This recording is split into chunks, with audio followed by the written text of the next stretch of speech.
We've done it. Statehood for Artsakh has been recognized once and for all, finally. But has it really? Well, according to this this article, and this is from a couple days ago, I do reference this website, Armen Press, a lot. And what I like about it, you may say it's one-sided. You're just, talking about the Armenians and what their point of view. But it's really just reporting. They don't actually put a lot of opinion in. They're very short. This is what happened. This is what he said. This is what he said. And there's not a lot of bias or editorializing, let's say. And so that's, why I'm fine, referencing this. But before I read this article, Montevideo Departmental Council recognizes Artsakh independence. I mean, that's the goal. This is like, yes, somebody is doing the right thing. Subscribe and share this video and click the notification bell. You've got to share this if you care at all about statehood for Artsakh sovereignty. It's still the goal. It's still the only thing that's going to bring peace to this situation, to this region. It's the only thing. The United States of America has to do it. So let's see, who is this Montevideo Department? Now, first of all, before I read this, what Montevideo, what the heck is that? What's Montevideo? Well, it's a city. And where is that city? Well, here we are. Google Maps. Armenia is over here, right? That's Armenia. And Nagorno-Karabakh is over here. So where the heck is Montevideo? Boom. Uruguay. Montevideo. Montevideo is the capital of Uruguay. Now, what the heck? This is South America. Why do they freaking care about Artsakh? Why? Why do they care? Because we should all care, right? Everybody who cares about civilization, about civility, about peace, about humanity needs to care about this. So, all of you, Uruguay's done it. United States of America, what the heck are you doing? Sleeping through this? All right, I'll get down off my high horse here. All right, let me just read this real quick. Yerevan, November 13th, Armen Press. The Departmental Council of Montevideo of Uruguay has recognized the independence of Artsakh, Nagorno-Karabakh. The council unanimously adopted a resolution stating that the agreement signed by Armenia, Azerbaijan, and Russia is not a result of credible, balanced negotiations approved by the UN, but a result of illegal use of force, which forces to transfer such lands which are a historical heritage and have been populated by Armenians for millennia. The resolution also calls on the international community to respect the status of Artsakh as an independent state, which it said is the true path to the peaceful settlement, which will ensure a stable peace for Armenia and Artsakh. Period. Period. Go Montevideo. Go Uruguayans. Oh my gosh. This needs to be broadcast to every senator in the United States, to every government official, to the president of the United States. This is the stance that needs to happen now. They need to overrule this 5-year peace negotiation with Russian peacekeepers. It's like, that is just a Band-Aid on a bullet hole. Band-Aid on a bullet hole. We need to heal this region. We need to remove the bullet and the carcinogens and the pathogens that are destroying peace in the world.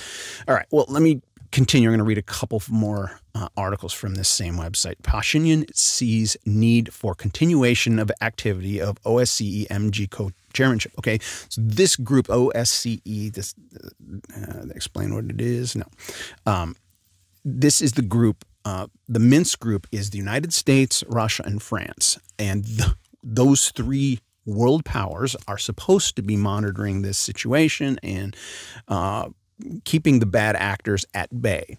And France is trying to be active, and the United States is fast asleep because we've got this insane election that happened and is, some people believe it's over, and I don't know if it's over. I'm going to do a whole video about that. We don't know for sure, certainly, what's going to happen. The majority believe that we have a new president. Joe Biden. We'll see. But so the Minsk group, Pashinyan is saying, you guys, this isn't over.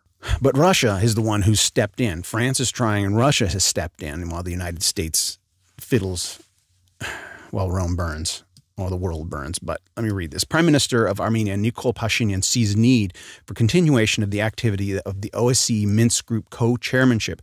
This is one of the key issues of the agenda. We are in contact with the President of France on this topic. We also discussed that situation and possibility with the Russian President.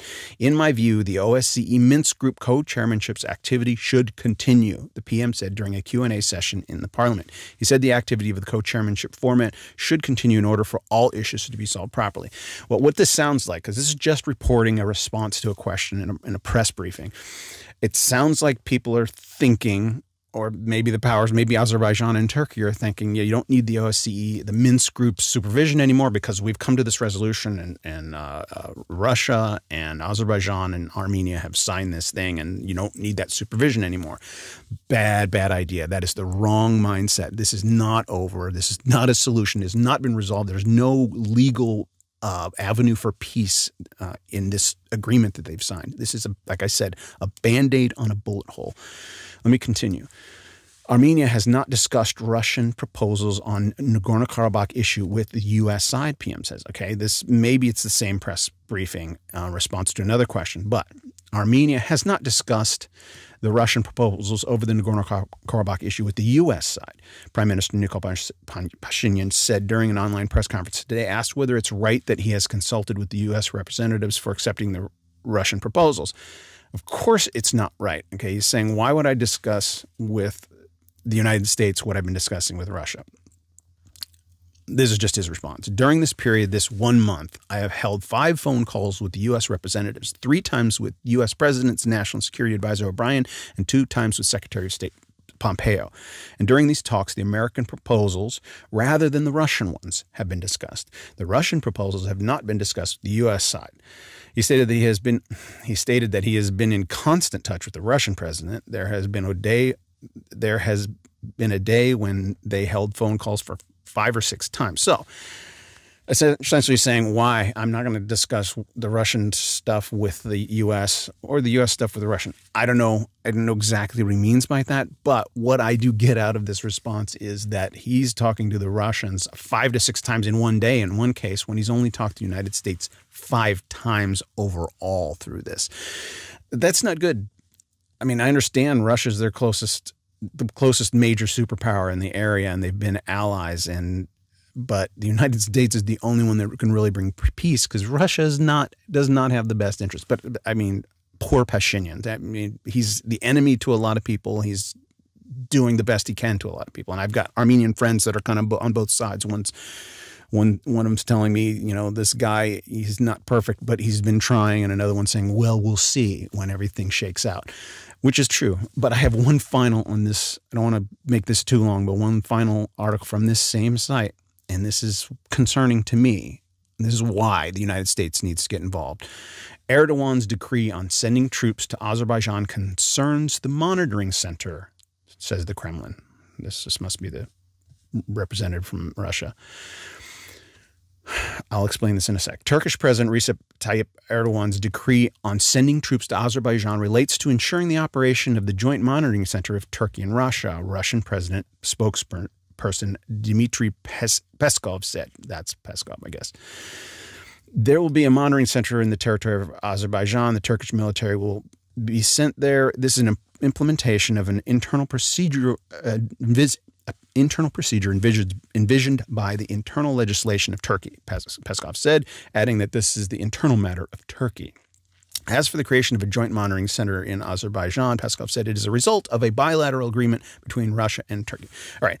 So in a couple earlier clips, I talked about, have I said you need to subscribe and share and click the notification bell? This is critical stuff here. I know I've said it before, but I'm going to say it again. Share this. You got to get the word out what's really going on here, especially this part of this.